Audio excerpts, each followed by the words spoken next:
الحمد لله رب العالمين والعاقبة للمتقين نبينا محمد وعلى آله وصحبه أجمعين ومن تبعهم بإحسان إلى يوم الدين أما بعد.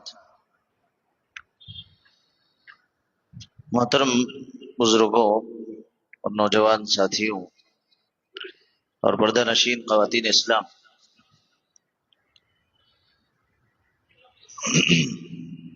الحمدللہ آج کی تراویح میں پھر سے ہم نے ایک مکمل پارہ، نواں پارہ جس کو ہم نے سنا، جس میں سورۃ الاعراف پڑھی گئی. گزشتہ سورۃ الانعام میں ایک دو تین باتیں باقی رہ گئی تھی، اس کی طرف نشاندہی کرتے ہوئے ہم آگے کی صورت میں چلیں گے. سورۃ الانعام کی آیت نمبر 156 میں اللہ تبارک و تعالیٰ نے فرمایا، یا پھر یوں کہیں کہ اللہ تبارک و تعالیٰ کا ایک احسان جو بندوں کے ساتھ ہے، اللہ نے اس کا ذکر کیا. کہا من جاء بالحسنۃ فلہ عشر امثالها ومن جاء بالسیئۃ فلا یجزی الا مثلها. بند کر دو. کہا کہ اگر کوئی بندہ کوئی نیکی کرتا ہے تو اللہ تبارک و تعالیٰ اس کی ایک نیکی کے بدلے اسے 10 گنا اجر دیتا ہے، اور وہیں پر اگر کوئی بندہ ایک گناہ کرتا ہے تو اللہ تبارک و تعالیٰ اس کے بدلے ایک ہی گناہ لکھتا ہے. تو یہ کتنا بڑا اللہ کا احسان ہے ہمارے اوپر. حالانکہ ہونا یہ چاہیے، ہمارے پاس کیا ہوتا ہے کہ کوئی اچھا کام کرے تو ہم ایک بار شاباشی دیتے ہیں، کوئی برا کام کرے تو ہم 10 بار اس کو گالی دیتے ہیں، ہم اس کو 10 بار جو ہے برا سمجھتے ہیں، یا زندگی بھر ہم اسے برائی سمجھتے ہیں کہ تم نے غلط کیا تھا. لیکن اللہ کا دیکھیں کیسا ہے عدل، اللہ کا انصاف، کہ اللہ تبارک و تعالیٰ یہ کہتا ہے کہ بندہ اگر ایک نیکی کرتا ہے تو اللہ اسے 10 گنا تک، اور بعض روایتوں میں یہاں تک ہے 700 گنا تک بھی دے گا، 700 گنا تک بڑھ کر کے دے گا. جو پچھلی آیتیں بھی گزری جس میں کہا کہ ایک دانہ آپ زمین میں ڈالتے ہیں تو اللہ تبارک و تعالیٰ اس کے ذریعے سے 7 بالیاں نکالتا ہے، ہر بالی میں 700 جو ہے 100 دانے نکلتے ہیں، تو ایک دانے سے 700 دانے جو ہے اللہ نکالتا ہے. مثال دی اللہ نے، جو اللہ کے راستے میں خرچ کرے اللہ اس کو ایسے ہی دے گا. تو اللہ رب العالمین دینے پر ہے، ہم سمیٹنے والے بنے، ہم وہ لینے والے بنے. تو یہ بات اللہ تبارک و تعالیٰ نے یہاں پر بتائی. اور اسی طریقے سے ایک اور بات اللہ تبارک و تعالیٰ نے کہا، وَلَا تَكْسِبُوا إِلَّا عَلَيْهَا وَلَا تَزِرُ وَازِرَةٌ وِزْرَ أُخْرَى، کہ روز قیامت ایک ایسا منظر، ایسا ماحول ہے کہ اس دن کوئی کسی کا بوجھ نہیں ڈھوئے گا. دنیا میں ہم لے لیتے ذمہ داری، دنیا میں ہم کیپیسٹی نہیں ہونے کے باوجود بھی کچھ نہ کچھ پاپڑ بیل کے ہم کرتے ہیں کہ ہم کوئی ذمہ داری لیں گے. لیکن قیامت کا منظر ایسا ہے کہ اس دن کوئی کسی کی ذمہ داری نہیں لے گا، کسی کا بوجھ کسی کے سر ڈالا ہی نہیں جائے گا. میرا عمل، آپ کا عمل، میرے بچے ان کا عمل، میری بیوی اس کا عمل، میرے ماں باپ اس کا عمل، میرے بھائی بہن ان کا عمل. یعنی اللہ تبارک و تعالیٰ کے پاس جب ہم پیش ہوں گے تو گویا کہ ہر کسی کا معاملہ ہر کسی کے ساتھ ہے. تو اس کے لیے مجھے اور آپ کو تیاری کرنا ہے. اور بہت سارے لوگ دنیا میں کم عقلی میں یہ کہہ جاتے ہیں کہ اللہ کو ہم جواب دے لیں گے، جاؤ. کیا بولتے ہیں؟ ہم دے لیتے، جاؤ اللہ کے پاس جواب دے لیتے.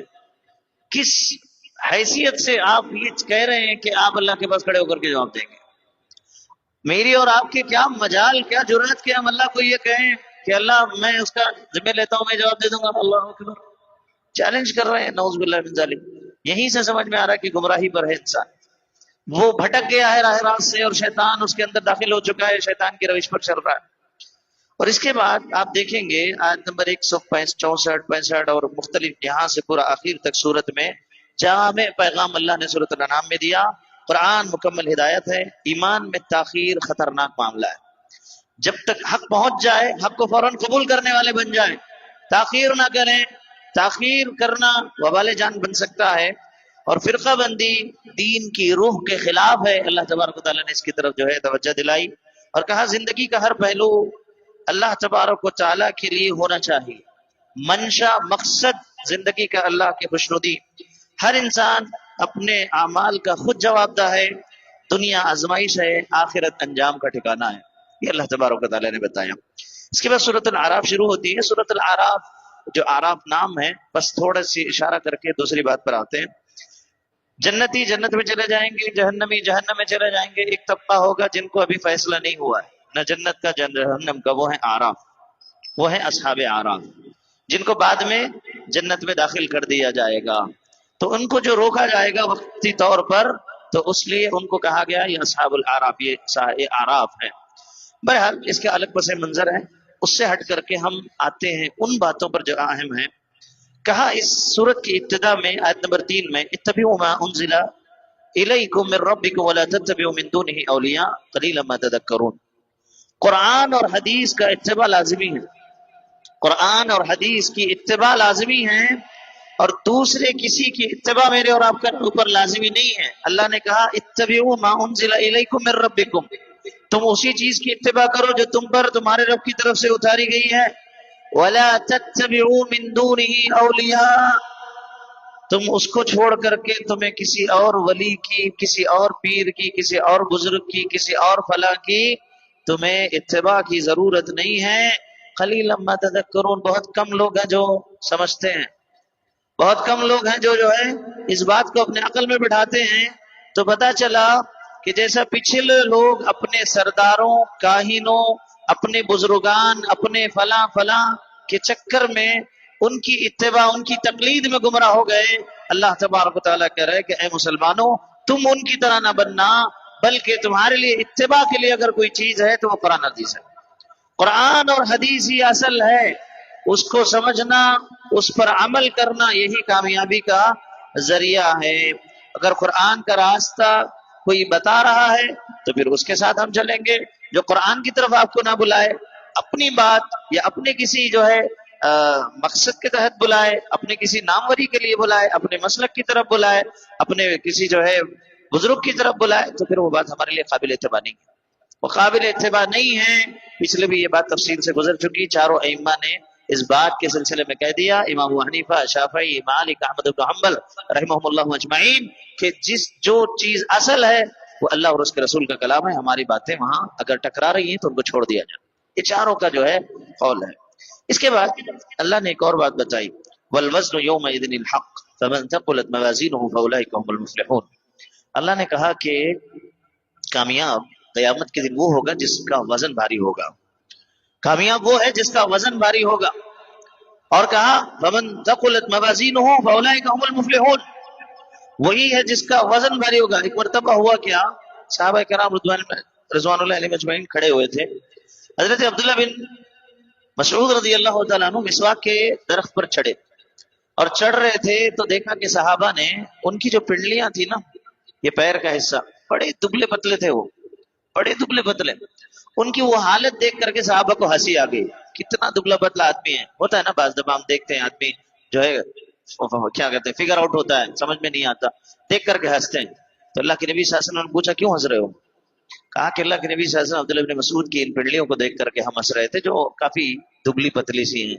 اللہ کے نبی صلی اللہ علیہ وسلم نے کہا کہ کل روز قیامت ان کی پنڈلیاں احد پہاڑ کے برابر وزنی ہوں گی، احد پہاڑ سے بھی زیادہ وزنی ہوں گے، یعنی ان کا علم، ان کا مقام، ان کا مرتبہ اللہ تبارک و تعالیٰ کے ہاں لوگوں کی باڈی اور لوگوں کے جو ہے حیثیت کے اعتبار سے نہیں ہے، ان کے عمل، ان کا کردار، ان کے ایمان کے حساب سے اللہ رب العالمین کے پاس وزن ہے۔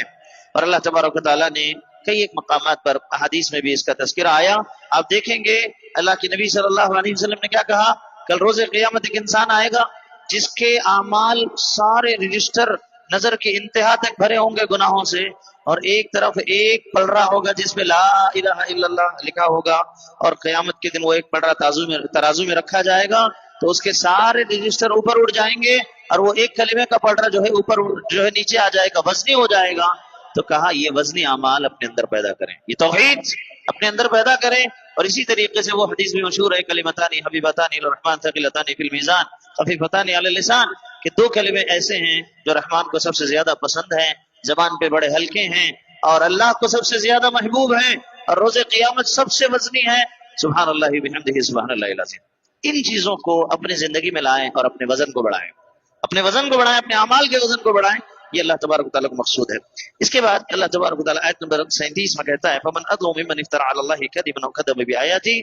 پھر اس کے بعد آیت کے آگے اینما کنتم تدعون من دون اللہ قالوا ضلوا عنا وشهدوا على انفسهم انهم كانوا کافرین. اللہ رب العالمین کہے گا کل روز قیامت، اللہ نے اس آیت میں ظالم لوگ کہا ان لوگوں کو. کس کو؟ ان لوگوں کو جو اللہ پر جھوٹ باندھتے ہیں، اللہ پر جھوٹ باندھتے ہیں، اور اللہ پر جھوٹ باندھنا شرک ہے، اور اللہ کی آیتوں کا انکار کرتے ہیں. اب توحید کی اتنی آیتیں، شرک کے خلاف اتنا بولا جا رہا ہے، اس کا انکار کر رہے ہیں لوگ، اس کا انکار کر رہے ہیں. اللہ نے ان کو ظالم کہا، جھوٹے کہا، جو اللہ کی آیتوں کو، اللہ کے فرمان کو ٹھکرا رہے ہیں، جھٹلا رہے ہیں. اور اللہ رب العالمین نے کہا کل جب اللہ رب العالمین فرشتے روح قبض کرنے کے لیے آئیں گے ان کے پاس، جو اللہ کی آیتوں کا انکار کر رہے ہیں، جو اللہ پر جھوٹ باندھ رہے ہیں، شرک کر رہے ہیں، ان کے بعد جب فرشتے روح قبض کرنے کے لیے آئیں گے تو روح ان سے سوال کریں گے، پوچھیں گے اینما کنتم تدعون من دون اللہ، کہاں گئے وہ لوگ جن کو تم اللہ کے علاوہ پکارتے تھے، جن کو اللہ کے علاوہ یا غوث یا مدد یا فلاں یا علی یا دستگیر یا، کہاں گئے سب یار تمہارے، یا کہاں گئے؟ پوچھا جائے گا. کیا کہیں گے معلوم ہے؟ قالوا ضلوا عنا وشهدوا على انفسهم انهم كانوا كافرين. اعتراف کریں گے وہ لوگ، کہیں گے کہ سب کے سب غائب ہو گئے ہیں، سب کے سب غائب ہو گئے ہیں، کوئی نہیں ہماری مدد کے لیے، کوئی نہیں ہے.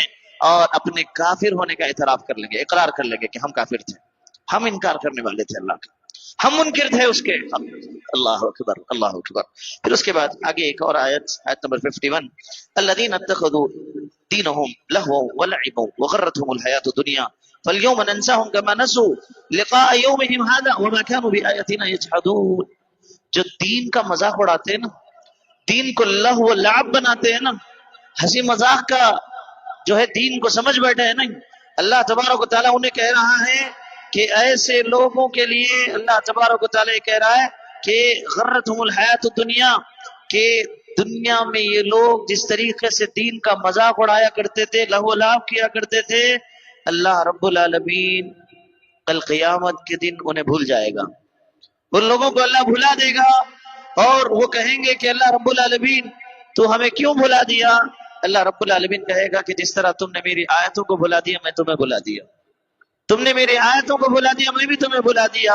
یہاں تک کہ آپ دیکھیں گے ایک حدیث کے اندر یہ بات آئی، اسی مسلم کی روایت ہے، جس میں اللہ کے نبی صلی اللہ علیہ وسلم نے فرمایا اللہ کہے گا بندے سے کل قیامت کے دن یاد کرائے گا دنیا کی نعمتوں کو، بتا میں تجھے بیوی بچے نہیں دیا تھا، بتا میں تجھے مال و دولت نہیں دیا تھا، اثر و رسوخ نہیں دیا تھا، میں نے تجھے بادشاہی سرداری نہیں دی تھی، اور تو اس کے بدلے بادشاہی کے بدلے لوگوں سے جو ہے مال وصولتا تھا، عزت شرف، تجھے مقام مرتبہ نہیں دیا تھا. بندہ کہے گا کہ ہاں اللہ رب العالمین تو نے سب کچھ دیا. پھر اللہ رب العالمین پوچھے گا کہ کیا تو جو ہے میری جو ملاقات کا یہ 2 دن ہے اس پر تجھے یقین تھا؟ قیامت کے دن پر تجھے یقین تھا؟ بندہ کہے گا کہ اللہ مجھے یقین نہیں تھا. تو اللہ کہے گا جیسے تو نے جو ہے سب کچھ نعمتیں ملنے کے بعد مجھے بلا دیا تھا، آج ہم نے تجھے بلا دیا، آج میں نے تجھے بلا دیا. کتنی بڑی بدبختی ہوگی اس انسان کے لیے کہ اللہ کہہ دے کہ اللہ بلا دیا. کون کام آئے گا پھر اس کے؟ کون جو ہے اس کے نجات کا سبب بنے گا؟ جس طریقے سے اللہ کے دین کا آج مذاق ہو رہا ہے. آپ دیکھیں اہل بدعت کیا کرتے ہیں، آپ دیکھیں سوشل میڈیا پر، آپ دیکھیں ان کے جلسوں میں جا کر کے دین کا مذاق بنا کر کے بیٹھے ہوئے ہیں، ہنسا رہے ہیں لوگوں کو، توحید کی باتیں شرک کی باتیں لا کر کے لوگوں کو ہنسا رہے ہیں، اور یہ سمجھتے ہیں کہ یہ جو کہہ رہے ہیں وہی حق ہے، اور قرآن اور حدیث مذاق بنا ہوا ہے، نعوذ باللہ من ذالک. اور اپنے جو مقصد کی بات ہے وہی بات پیش کرتے ہیں لوگوں کو، اور اپنے جو ہے مقصد اور واہوائی اور اپنے فالوورز بڑھا کر کے، اپنے نعرے لے کر کے سبحان اللہ کہو، الحمدللہ کہو، یہ چیزیں کروا کر کے نکل کے چلے جاتے ہیں. اور اللہ کا اصل پیغام کیا ہے توحید اور شرک کے معاملے میں اس کی طرف توجہ نہیں دیتے. تو اللہ رب العالمین نے کہا جس طرح یہ اللہ کو بلا بیٹھے ہیں، اللہ تبارک و تعالیٰ بھی انہیں کل روز قیامت بلا دے گا، بلا دے گا. دنیاوی مقصد کے تحت اپنے فالوورز، اپنے لوگوں کو راضی کرنے کے لیے، اپنے آپ کو لوگوں میں مشہور کرنے کے لیے بس دین کا مذاق بنا کر کے بیٹھے ہوئے. نبی کا مذاق ہو رہا ہے، قرآن کا مذاق ہو رہا ہے، اللہ کا مذاق ہو رہا ہے، ہاں صحابہ اکرام کے ایمان کا مذاق ہو رہا ہے، اسلام کا مذاق ہو رہا ہے، تعلیمات کا مذاق ہو رہا ہے، قرآن کی دلیلوں کا مذاق ہو رہا ہے، نعوذ باللہ من ذالک. اور لوگ جو ہے ہنس رہے ہیں بیٹھ کر کے ان کے ساتھ. ہنس رہے ہیں, روز قیامت اللہ انہیں بھلا دے گا. جو آج اللہ کو بھول کے بیٹھے ہوئے ہیں, اللہ تبارک و تعالیٰ انہیں روز قیامت بھلا دے گا.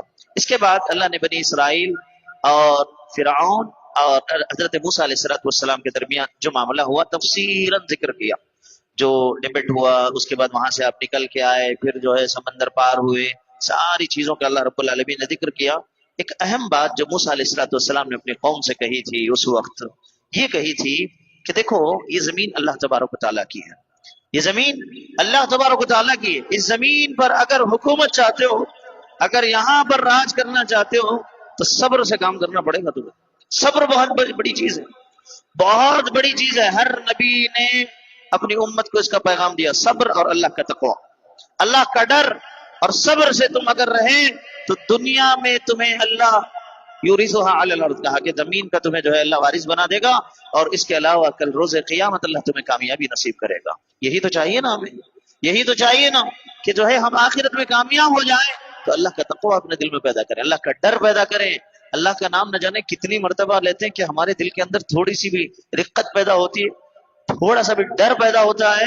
سوچ کر کے دیکھیں ہم, اللہ کے عذابات کا تذکرہ, اللہ رب العالمین کے ناراض ہونے کا تذکرہ, اللہ کی جہنم کا تذکرہ, اس کے جو ہے دیے جانے والی سزاؤں کا تذکرہ, حشر اور قبر کے منظر ہمارے سامنے ذکر ہوتے ہیں. کیا واقعتاً ہمارے دل دہلتے ہیں, ہمارے دلوں کے اندر جو ہے تھوڑی بھی رقت پیدا ہوتی ہے؟ سوچ کر کے دیکھیں, ہم اپنا جائزہ لیں, اپنے ایمان کا جائزہ لیں. اس کے بعد اللہ تبارک و تعالیٰ نے آیت نمبر 187 میں کہا, یسألونک عن الساعة ایان مرساها قل انما علمها عند ربی لا یجلیها لوقتها الا هو. اللہ تبارک و تعالیٰ نے اللہ کے نبی صلی اللہ علیہ وسلم سے کہا کہ اے نبی صلی اللہ علیہ وسلم, آپ سے یہ لوگ قیامت کے بارے میں سوال کرتے ہیں, آپ سے یہ لوگ قیامت کے بارے میں, ہر نبی سے پوچھا گیا. اللہ کے نبی صلی اللہ علیہ وسلم سے بھی مشرکین آ کر کے پوچھتے ہیں, جس چیز سے تم ڈرا رہے نا, قیامت کب آئے گی, کب آئے گی بھائی. بعض لوگوں نے یہاں تک بھی کہہ دیا تھا, دیگر آیتوں میں آپ قرآن میں پڑھیں گے, لاؤ اللہ کے عذاب کو لا کے دکھاؤ ہمارے اوپر. قوم عاد, قوم سمود میں جو ہے ان لوگوں نے بدمعاشی کی, ہٹ دھرمی کر دی, اور آیا عذاب, اور ملوث ہو گئے عذاب میں, شکار بن گئے اللہ کے عذاب کے. اور یہاں پر بھی آپ پڑھ کر کے دیکھیں, تاریخ میں اس بات کا ذکر ہے کہ مشرکین نے بھی یہ چیلنج کیا تھا اللہ کے نبی صلی اللہ علیہ وسلم سے کہ لاؤ اللہ کے عذاب کو لا کر کے دکھاؤ ہمارے اوپر. مشرکین نے بھی کہا تھا, لیکن اللہ کے نبی صلی اللہ علیہ وسلم کی دعاؤں کی بدولت جو ہے بچ گئے, اللہ کے نبی صلی اللہ علیہ وسلم کی دعاؤں کی بدولت بچ گئے, اور اللہ نے رحم کیا ان کے اوپر. اور یہ سوال کرتے ہیں کیا, یسألونک عن الساعة, کب آئے گی قیامت, قیامت کب جو ہے برپا کر دی جائے گی. قل انما علمها عند ربی, اللہ کے نبی صلی اللہ علیہ وسلم سے کہا گیا, اے نبی آپ کہہ دیجئے کہ اس کا علم اللہ کے پاس ہے, اس کا علم اللہ کے پاس ہے. لا یجلیها لوقتها الا هو, اس کے واقع ہونے کا جو علم ہے اللہ کے علاوہ کوئی اور نہیں جانتا ہے. اور پھر آگے کہا یسألونک حفی عنها, یہ آپ کے پیچھے پڑ گئے ہیں, ایسے پیچھے پڑ گئے جیسے آپ نے اللہ سے کچھ جو ہے اصرار کر کے معلوم کر لیا ہو کہ جو ہے قیامت کب آئے گی. قل انما علمها عند اللہ, آگے اے نبی آپ کہہ دیجئے کہ بے شک اس کا جو علم ہے وہ اللہ ہی کے پاس ہے. ولیکن اکثر الناس لا يعلمون, اور اکثر لوگ اس بات کا علم نہیں رکھتے, نہیں جانتے. تو پتہ یہ چلا کہ اللہ کے نبی صلی اللہ علیہ وسلم کو عالم الغیب نہیں تھے, اللہ کے نبی صلی اللہ علیہ وسلم علم غیب آپ کو نہیں تھا, غیب صرف اور صرف اللہ رب العالمین کے پاس ہے. اب دیکھیں, اللہ جس کو چاہے تھوڑا بہت علم دے دے, چاہے وہ نبوت کے ماتحت دے دے یا ان کو جو ہے اللہ اپنے معزز بندے ہونے کے تحت دے دے, یہ اللہ کا اپنا کرم ہے. لیکن جو غیب کا دعویٰ آج لوگ کر رہے ہیں کہ اللہ کے نبی امت کے حال سے بھی باخبر ہیں, اللہ کے نبی صلی اللہ علیہ وسلم ہماری قبروں میں کیا ہوگا اس سے بھی باخبر ہیں, ہماری زندگی کی حاجتوں سے جو ہے وہ باخبر ہیں, یہ غیب کا دعویٰ آپ نہیں کر سکتے, کیونکہ قیامت کے وقوع کا علم اللہ کے نبی صلی اللہ علیہ وسلم نے کہا کہ میرے پاس نہیں, اللہ کے پاس, اللہ کے پاس ہے, میرے پاس کوئی علم اس کا نہیں ہے, اللہ رب العالمین ہی جانتا ہے. لا يعلمها الا هو, اللہ کے علاوہ کوئی نہیں جانتا. وعنده مفاتيح الغیب, کئی جگہ پر قرآن مجید میں آیا کہ اللہ ہی کے پاس غیب کی کنجیاں ہیں, غیب کے جو ہے معاملات ہیں, اللہ ہی سب کچھ جانتا ہے، اس طرح کا دعویٰ کرنا۔ گزشتہ کل میں نے ایک آیت ذکر کی تھی اس پیرائے میں کہ جس میں کہا کہ اللہ دنیا میں ہماری آنکھیں اللہ کو نہیں دیکھ سکتی، جس میں حضرت عائشہ صدیقہ رضی اللہ تعالیٰ عنہا نے استدلال کرتے ہوئے یہ کہا تھا کہ جس کسی نے یہ کہا کہ جس نے اللہ کے نبی صلی اللہ علیہ وسلم کو شب معراج میں دیکھا اس نے جھوٹ کہا، اسی حدیث میں آگے الفاظ بھی ہیں، جس نے یہ کہا کہ اللہ کے نبی صلی اللہ علیہ وسلم کو غیب کا علم تھا وہ جھوٹا ہے۔ مائی عائشہ صدیقہ رضی اللہ تعالیٰ عنہا اللہ کے نبی صلی اللہ علیہ وسلم کی زوجہ بیوی کہہ رہی ہے، کیا ان سے زیادہ علم ہمارے پاس ہے؟ ان سے زیادہ نالج آج کے لوگوں کے پاس ہے، علماء کے پاس ہے کہ حضرت عائشہ جو اللہ کے نبی کی چہیتی بیویوں میں سے ہے وہ کہہ رہی ہے کہ اللہ کے نبی صلی اللہ علیہ وسلم کو علم میں غیب نہیں تھا؟ اب کیا انہیں بھی غیر مخلد کہیں گے آپ؟ اب انہیں بھی کہیں گے کہ یہ بھی بھٹک گئی، نعوذ باللہ من ذالک؟ تو پھر کیا چل رہا ہے؟ کیا لوگوں کو جو ہے آپ دے رہے ہیں؟ کیا لوگوں کا ذہن بنا رہے ہیں؟ اس کے بعد آپ آگے آئیے آیت نمبر 188 میں قُل لَا أَمْلِكُ، کتنی زبردست آیت معلوم۔ یہ جواب ہے ان لوگوں کا جو دعویٰ کرتے ہیں اللہ کے نبی صلی اللہ علیہ وسلم حاجت روا، مشکل کشا، دعائیں سننے والے، ہماری بگڑی بنانے والے، فلا فلا فلا، جتنے دعوے سب دعوے یہاں پر فیل۔ اللہ کہہ رہا ہے قُل لَا أَمْلِكُ نَفْسِي نَفْعًا وَلَا ضَرًّا إِلَّا مَا شَاءَ اللَّهُ۔ اے نبی صلی اللہ علیہ وسلم آپ کہہ دیجئے کہ میں بذات خود خاص اپنے نفس کے لیے بھی نفع نقصان کا اختیار نہیں رکھتا۔ اللہ اکبر، نبی کے الفاظ اللہ کہہ رہا ہے اے نبی کہہ دیجئے۔ نبی کیوں کہلوا رہا؟ نبی سے اللہ رب العالمین کیوں کہلوا رہا ہے یہ چیزیں؟ کیونکہ اللہ کو پتا ہے آگے یہی گمراہیاں ہیں، آگے یہی جو ہے امت کے اندر جو ہے شرک کا سبب بنے گا، اسی لیے نبی کی زبانی ہی اقرار ہو رہا ہے۔ نبی خود کہہ رہے ہیں لا املک نفسی نفعا ولا ضرا، کہ میں اپنے خاص نفس کے لیے بھی کسی نفع نقصان کا اختیار نہیں رکھتا الا ماشاء اللہ، جو اللہ تبارک و تعالی چاہے۔ پھر آگے کہہ رہے ہیں لو کنت اعلم الغیب، اللہ اکبر، لفظ بھی آ گیا، کہہ رہے ہیں لو کنت اعلم الغیب، اگر میں غیب جاننے والا ہوتا۔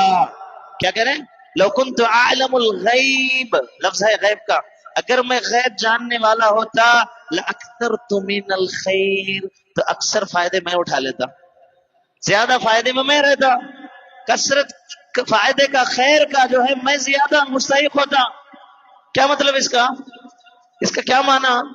آپ دیکھیں گے تاریخ کو پڑھ کے آگے ایک اور بات ہے وما سیء السوء وما مسنی السوء، مجھے کوئی نقصان بھی نہیں چھوتا، مجھے کوئی نقصان بھی نہیں چھوتا، ان انا الا نذیر وبشیر لقوم یؤمنون، اللہ کہتے ہیں بے شک میں ڈرانے والا اور بشارت دینے والا، نبی بنا کر کے بھیجا گیا ہوں، دوسرا کوئی اور چیز میرے پاس نہیں، میں نبی بنا کر کے بھیجا گیا ہوں لقوم یؤمنون، تاکہ یہ قوم والے مجھ پر ایمان لے کر کے آئیں۔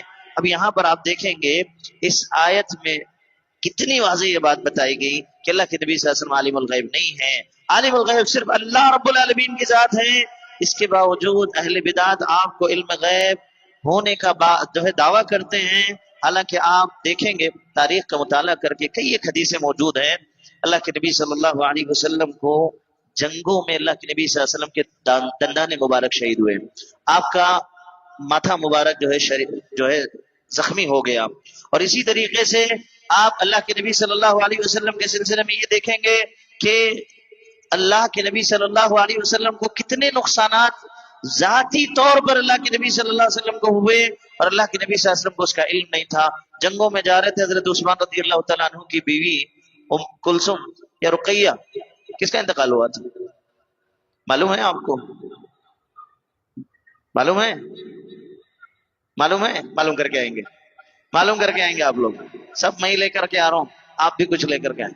ام کلثوم تھی یا رقیہ تھی؟ آپشن دے رہا ہوں، دو میں سے دونوں بیویاں تھی، اللہ کے نبی صلی اللہ علیہ وسلم کی بیٹیاں تھی، حضرت عثمان غنی رضی اللہ تعالیٰ عنہ کی۔ اگر بیٹی کا انتقال ہو رہا اللہ کے نبی صلی اللہ علیہ وسلم کو پتا ہوتا، آپ جاتے چھوڑ کر کے، جا کے جنگ سے واپس آئے، آ کر کے حضرت عثمان رضی اللہ تعالیٰ عنہ سے ملاقات کی، تب پتا چلا کہ آپ کی بیٹی کا انتقال ہو گیا، نعوذ باللہ من ذالک۔ سوچ کر کے دیکھا، اور ہم دعویٰ کر رہے ہیں ہمارے مشکل کشا، ہمارے فلاں، سب کچھ جان رہے، خود کی بیٹی انتقال کر گئی، پتا نہیں اللہ کے نبی صلی اللہ علیہ وسلم کو۔ خود کے اور اس سے بڑھ کر کے آپ کیا جواب دیں گے؟ اس بات کا میں آپ سے سوال کرتا ہوں کہ آپ اس بات کا کیا جواب دیں گے کہ اللہ کے نبی صلی اللہ علیہ وسلم جنگوں میں جب جاتے تو صحابہ شہید کر دیے جاتے. کیا آپ یہ دعویٰ کر رہے ہیں کہ اللہ کے نبی صلی اللہ علیہ وسلم کو پتا تھا کس صحابی کو کون کہاں مارے گا اور آپ اس پر خاموش تھے؟ آپ اس پر خاموش تھے. اتنے صحابہ شہید ہوئے، قتل کیے گئے، تو اللہ کے نبی صلی اللہ علیہ وسلم کو غیب پتہ ہونے کے باوجود بھی آپ نے صحابہ کو نہیں بتایا کہ دیکھو وہاں سے وہ تیر آئے گی، وہاں سے وہ نیزہ آئے گا، وہاں سے اس کی تلوار چلے گی، تم کو بچ کے رہنا ہے. حضرت حمزہ کو نیزہ سے مارا گیا نا، آپ اپنے چچا کو نہیں بچا سکے، نہیں کہہ سکے کہ جو ہے آپ کو جو ہے اس جنگ میں قتل کیا جانے والا ہے، شہید کیا جانے والا ہے. کس چیز کا؟ یعنی آپ الٹا غیب کا دعویٰ کر کے یہ تھوپ رہے ہیں اللہ کے نبی صلی اللہ علیہ وسلم، نعوذ باللہ، کہ اللہ کے نبی صلی اللہ علیہ وسلم غیب جان کر کے بھی اپنے صحابہ کو جو ہے شہید ہونے کے لیے چھوڑ دی. اور ایسے ہی وہ واقعہ جس میں اللہ کے نبی صلی اللہ علیہ وسلم کو ایک یہودی نے دعوت دی، یہودی عورت نے، جس میں اس نے گوشت میں زہر ملایا. اللہ کے نبی صلی اللہ علیہ وسلم نوش فرما لیے، کھا لیے، کئی صحابہ بیٹھے ہوئے تھے انہوں نے کھا لیا. بعد میں حضرت جبرائیل علیہ السلام آئے، آ کر کے کہا کہ اس میں زہر ہے، چھوڑ دیجئے. اللہ کے نبی صلی اللہ علیہ وسلم کہتے ہیں اتنا خطرناک زہر تھا اس کے اندر. جب اللہ کے نبی صلی اللہ علیہ وسلم اس دنیا سے جا رہے تھے، رخصت ہو رہے تھے، آپ کا انتقال ہو رہا تھا، مائی عائشہ صدیقہ رضی اللہ تعالیٰ عنہا سے کہا کہ اس زہر کا اثر آج تک مجھے ہوتا ہے، اس زہر کا اثر آج تک مجھے ہوتا ہے. اور اس وقت اس کھانے میں ایک صحابی نے کھا کر کے ان کا وہیں پر انتقال بھی ہو گیا. کیا نبی پر آپ یہ الزام لگا رہے ہیں کہ آپ کو پتا تھا کہ اس کھانے میں زہر ہے اور وہاں پر وہ اللہ کے نبی خود بھی کھائیں اور سامنے ایک صحابی کو بھی مرنے کے لیے چھوڑ دیں؟ نعوذ باللہ من ذالک. کس چیز کا دعویٰ کر رہے ہیں بھائی ہم لوگ؟ کس چیز کا؟ کیا اللہ کے نبی صلی اللہ علیہ وسلم کو غیب کا دعویٰ آپ کر کے یہ بتانا چاہ رہے ہیں کہ اللہ کے نبی صلی اللہ علیہ وسلم طائف میں گئے، جا کر کے آپ جو ہے لہو لہان ہوئے، آپ کو پتا تھا کہ آپ کو مارا جائے گا، آپ کو پیٹا جائے گا، آپ کو پتا تھا، اس چیز کا علم تھا آپ کو؟ کس چیز کا ہم دعویٰ کر رہے ہیں؟ حضرت عائشہ صدیقہ رضی اللہ تعالی عنہا پہ الزام لگا زنا کا، نعوذ باللہ من ذالک. آپ کی بیوی، آپ کی زوجہ پر الزام لگا. اللہ کے نبی غیب کا علم ہوتا ہے تو خاموش بیٹھتے؟ آپ نہیں کہتے امت کو نہیں پتا؟ 40 دن تک آپ خاموش رہے. کتنے دن تک؟ جب تک وحی نازل نہیں ہوئی. سورۃ النور کی آیتیں جب تک نازل نہیں ہوئی، جا کر کے پڑھ لیجیے آپ. تب تک اللہ کے نبی صلی اللہ علیہ وسلم حضرت عائشہ سے دور تھے. 30 دن تک حضرت عائشہ کو بھی نہیں پتا کیا معاملہ. بعد میں جب پتا چلا وہ رو رو کر کے نڈھال ہو گئی تھی کہ اتنا بڑا الزام میرے اوپر لگا.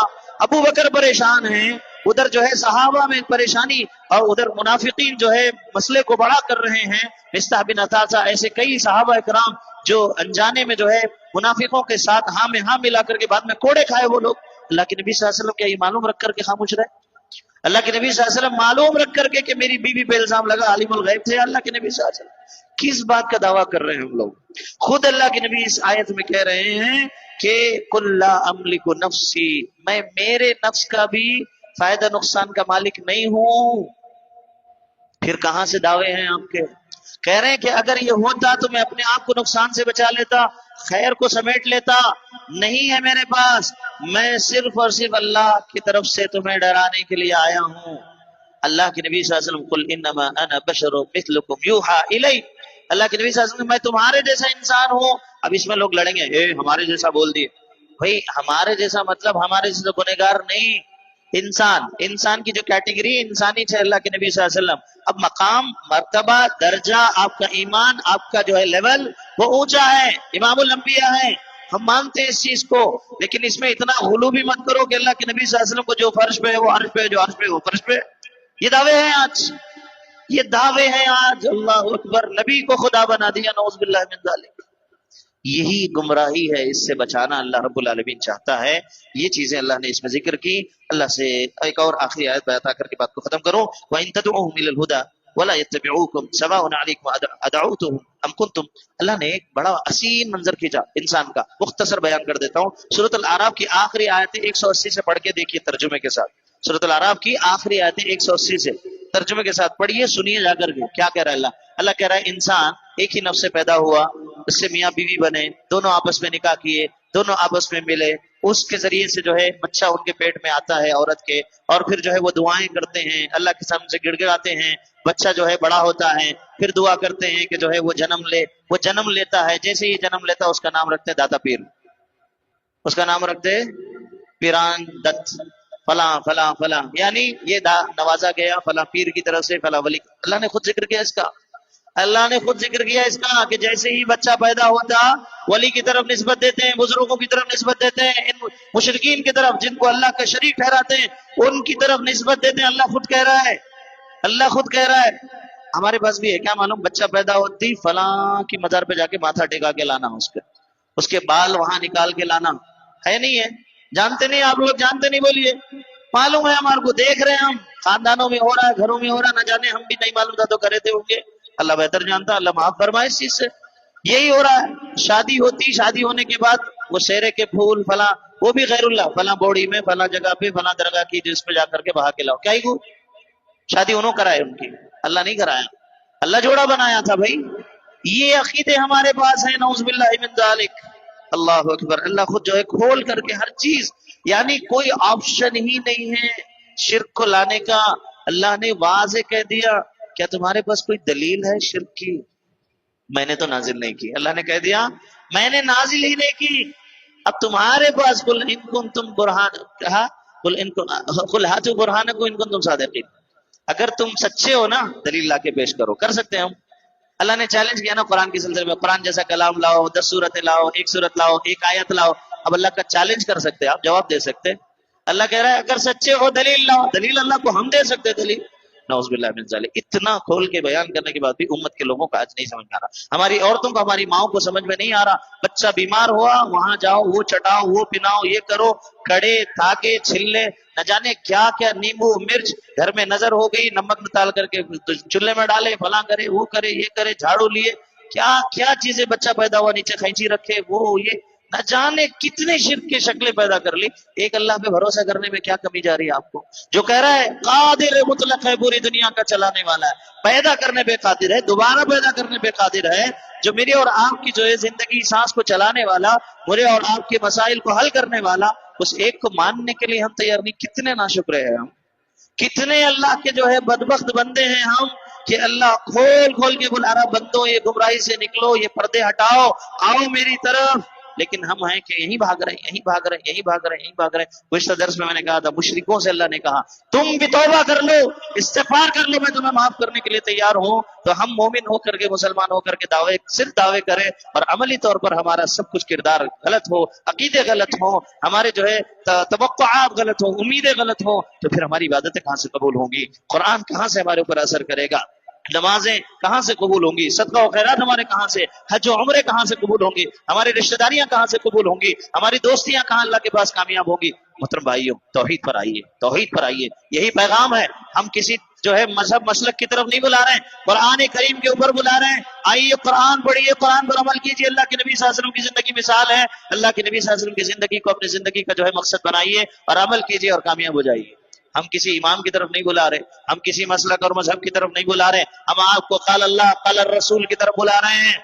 یہی اصل دعوت ہے، یہی اصل کامیابی ہے، اسی پر دنیا قائم ہے، اسی پر جو ہے کل روز قیامت ہے، حساب و کتاب ہونے۔ اللہ سے دعا اللہ تعالیٰ ہم تمام کو صحیح معنوں میں عمل کی توفیق نصیب فرمائے، توحید ہماری رگ رگ میں بسائے، ہماری نسلوں کو اللہ توحید پر قائم و دائم رکھے، اللہ شرک سے ہماری حفاظت فرمائے، شرک کے ہر راستے سے اللہ ہمیں دور رکھے۔ اللہ تعالیٰ جانے انجانے میں ہم سے توحید کے معاملے میں سستی کاہلی ہوئی ہے تو اللہ تیرا فضل ہی ہے جو ہمیں معاف کر سکتا ہے، تیرا کرم ہی ہے جو ہمیں بخش سکتا ہے۔ اللہ تبارک و تعالیٰ ہمیں معاف کر دے، ہمیں بخش دے۔ اللہ تبارک و تعالیٰ توبہ نصوح ہمیں نصیب فرما، ایسی توبہ کرنے کی توفیق نصیب فرما جو قابل قبول ہو۔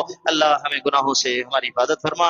رمضان کریم کی عظیم گھڑیوں میں اللہ ہم تجھ سے سوال کرتے ہیں، اللہ تبارک و تعالیٰ جہنم سے ہماری گردنوں کو آزاد کر دے، جنت الفردوس میں ہمارا مقام بنا دے۔ اللہ ہمارے اندر توحید ایمان کی لذت کو بڑھا دے۔ اللہ تعالیٰ ہمیں صحیح معنوں میں توکل اور یقین کی زندگی نصیب فرما، صبر اور تقوی ہمارے دلوں میں پیدا فرما، ہماری نسلوں میں اللہ رب العالمین نیک صالح امت کو لے کر کے چلنے والے توحید کے دائی پیدا فرما۔ اللہ ہماری ماؤں، ہماری بہنوں کے ایمان اور ان کی عفت و عصمت کی حفاظت فرما۔ اللہ ہمیں کہنے سننے سے زیادہ عمل صالح کی توفیق نصیب فرما۔ آمین وآخر دعوانا الحمدللہ رب العالمین۔ سبحانک اللہم وبحمدک اشہد ان لا الہ الا انت استغفرک واتوب الیک۔ السلام علیکم ورحمۃ اللہ وبرکاتہ۔